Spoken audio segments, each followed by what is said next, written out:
বনি ইসরায়েলের 3 লোক সফরে বেরিয়েছে, মরুভূমির সফর, মাঝখানে তুফান।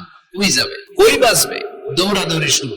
দৌড়াতে দৌড়াতে এক পাহাড়ের গুহার ভেতরে আশ্রয় নেওয়ার সাথে সাথেই বৃষ্টির পানির ঝাপটায় পাহাড়ের উপর থেকে বিশাল এক পাথর খন্ড এসে পাহাড়ের গুহার মুখটা বন্ধ করে দিয়েছে।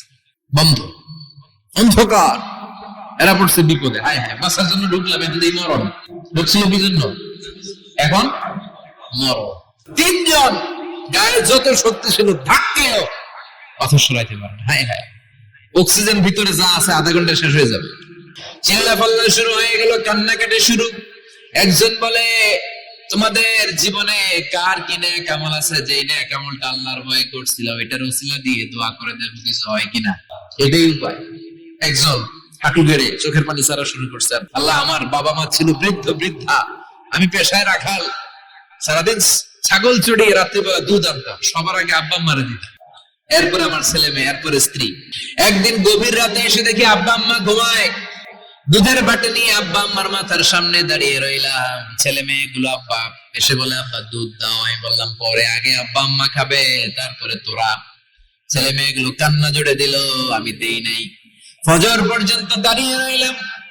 ফজরের আগ দিয়ে আব্বা আম্মা ঘুম থেকে উঠে দেখে তো আমার অবাক, কিরে বাবা দাঁড়িয়ে কেন? বললাম প্রতিদিন দুধ খেয়ে ঘুমাও, আজকে আগে আগে ঘুমিয়েছ, দুধ খাও নাই, তোমাদেরকে আগে দিব বলে দাঁড়িয়ে রইলাম। আল্লাহ ডেকে বলে, আল্লাহ ওই দিন সারা রাত দুধের বাটি নিয়ে মা বাবার শিওরে আমি দাঁড়িয়েছিলাম, ফজরের সময় আব্বা আম্মারে দুধ খাওয়ালাম, তারপরে ছেলে মেয়েদেরকে দিয়েছিলাম, তারপরে স্ত্রীর মুখে দিয়েছিলাম। ও মাবুদ, ওই দিনের এই কাজটা আমি দুনিয়ার কাউরে খুশি করার জন্য করি নাই, শুধুমাত্র তোমার খুশি ছাড়া। ওই রাতের ইবাদত যদি তোমার দরবারে ভালো লেগে থাকে, ফাফাররিজ আন্না মা নাহনু ফি, আজকের বিপদের দিনে কেউ বাঁচানোর নাই, তুমি আমাদের বাঁচাও। ফানফাজারাত, মুহূর্তের মধ্যে 1/3 বিশাল পাথর খণ্ডটা 1/3 ডান দিকে সরে যায়, 1 পাশে সরে যায়। সামান্য আলো বাতাস ঢুকতে আরম্ভ করে। এখন বাতাস ঢুকে, এখন বেঁচে থাকতে পারবে এই নিশ্চয়তা হয়েছে। সুবহানাল্লাহ। এবার সে বলল, ভাই তোর কি আমল আছে বল। দ্বিতীয় জন হাঁটু গেড়ে আবার চোখের পানি ছেড়ে আল্লাহরে ডেকে বলে, মাবুদ আমার এক চাচাতো বোন ছিল, আল্লাহ সুন্দরী অনন্যা অপ্সরী প্রিয়ঙ্বদা অনুসুয়া গুণবতী রূপবতী আমার এক চাচাতো বোন ছিল, তার প্রেমে আমি ছিলাম পাগল পাড়া, কিন্তু সে তো আমার ডাকে সাড়া দেয় না। অনেক চেষ্টা করলাম তারে পাওয়ার জন্য। চাচাতো বোন আমারে বলে, 100 স্বর্ণ মুদ্রা যেদিন দিতে পারবা ওই দিন আমারে পাবা। এবার আমি স্বর্ণ মুদ্রা কালেকশনের কাজে লেগে গেলাম।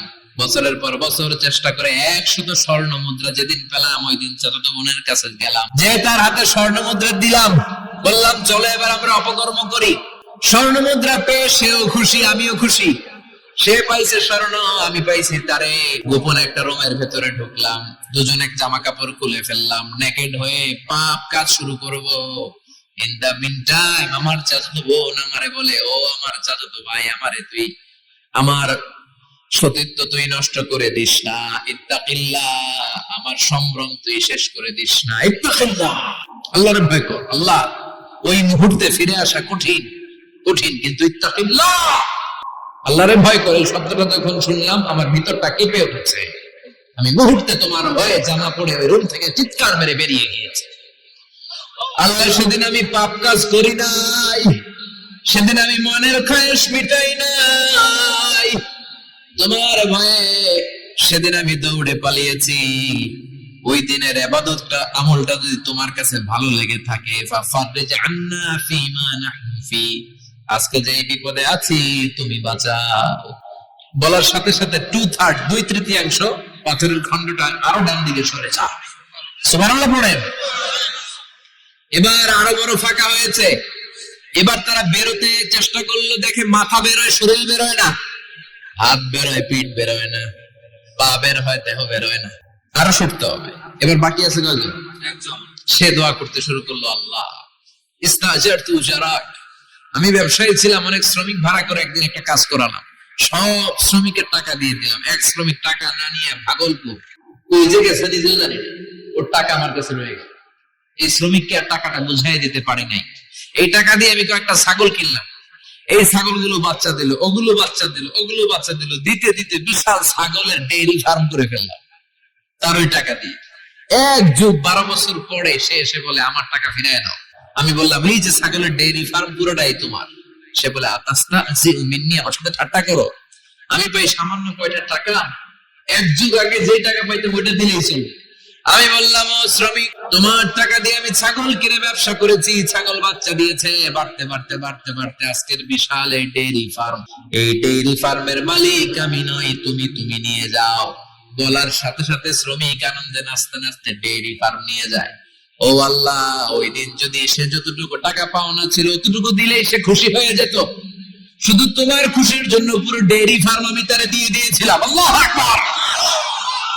আল্লাহ, আজকের এই বিপদের দিনে আমার সেদিনের আমলটা যদি তোমার কাছে ভালো লাগে তুমি বাঁচাও। বলতে দেরি, মুহূর্তের মধ্যে বিশাল প্রকাণ্ড পাথর খণ্ডটা অন্যদিকে দৌড়ে চলে যায়।